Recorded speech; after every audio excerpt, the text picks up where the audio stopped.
A reading from the Holy Gospel according to Mark.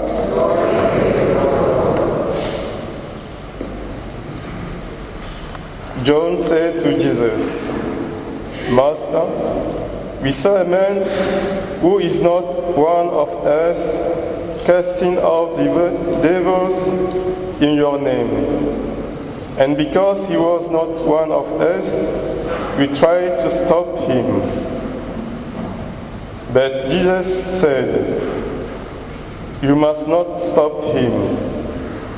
No one who works a miracle in my name is likely to speak evil of me. Anyone who is not against us is for us. If anyone gives you a cup of water to drink just because you belong to Christ, then I tell you solemnly, he will most certainly not lose his reward. But anyone who is an obstacle to bring down one of these little ones who have faith would be better thrown into the sea with a great millstone around his neck. And if your hand should cause you to sin, cut it off. It is better for you to enter into life crippled than to have 2 hands and to go to hell, into the fire that cannot be put out. And if your foot should cause you to sin, cut it off. It is better for you to enter into life lame than to have 2 feet and be thrown into hell. And if your eye should cause you to sin, tear it out. It's better for you to enter into the kingdom of God with 1 eye than to have 2 eyes and be thrown into hell, where the worm does not die and nor their fire go out." The Gospel of the Lord.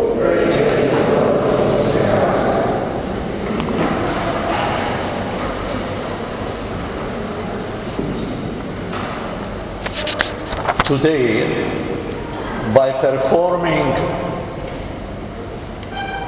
the sacrament of baptism on this Filipino baby, it is also a great opportunity for each one of us to remind us of our own baptism. When we all have been baptized as babies, and we all have been consecrated as prophets in the kingdom of God, in this world, to be prophets. What is the meaning of being a prophet? A prophet is not only the one who foretells the future, but a prophet in the Christian and the faith, in the argument of faith that we have. Being a prophet means being a witness to God in this world.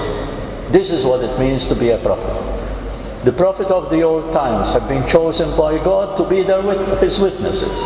And we are all chosen to be God's witnesses in the place where we live, in the family, in society, place of work, wherever we are. We are God's presence in the world.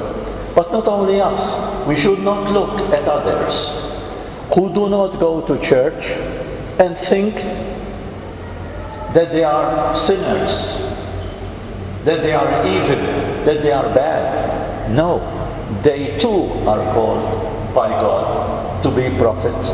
We are specially called, and that's how we should consider, without looking badly on others, or without judging anybody else, who can do good works, even without going to church, even without being baptized, because God is implanted in every creature that He has created on earth. So we are to be like Jesus was, open to all good that exists in the world, from whoever comes and from whatever corner it comes.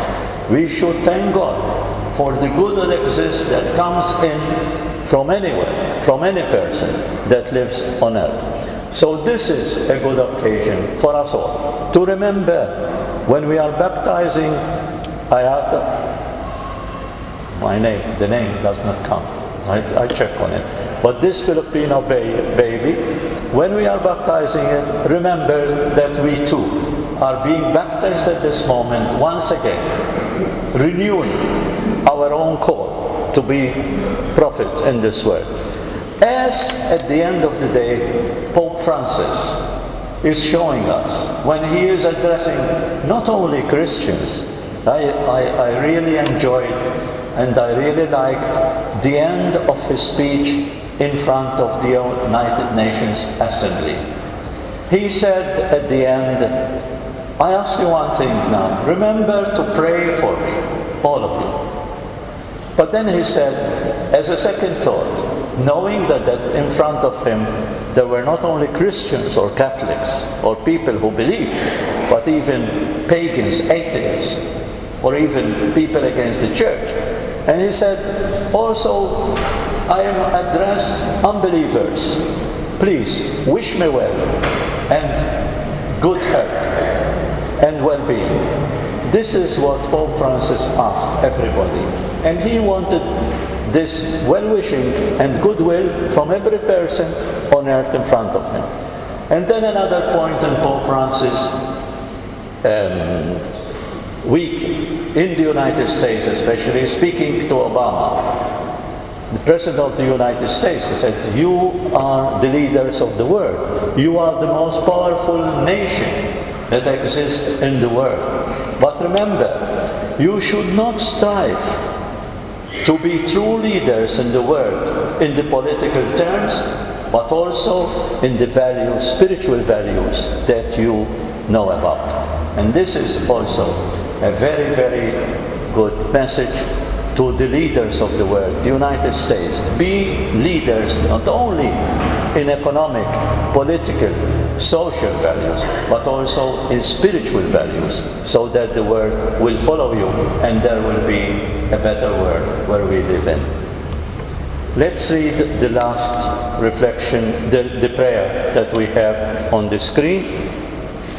God of all creation, maker of the universe, who is present everywhere, open my eyes and heart and mind to see you in unlikely places and people.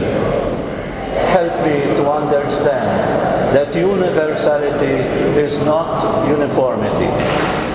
Give me the grace to listen to those who live outside the tent of my life, my family, my culture, my educational background, my church. Let me have the wisdom to honor and revere their thoughts, to learn from their opinions, to communicate my own with charity, and to grow in the process.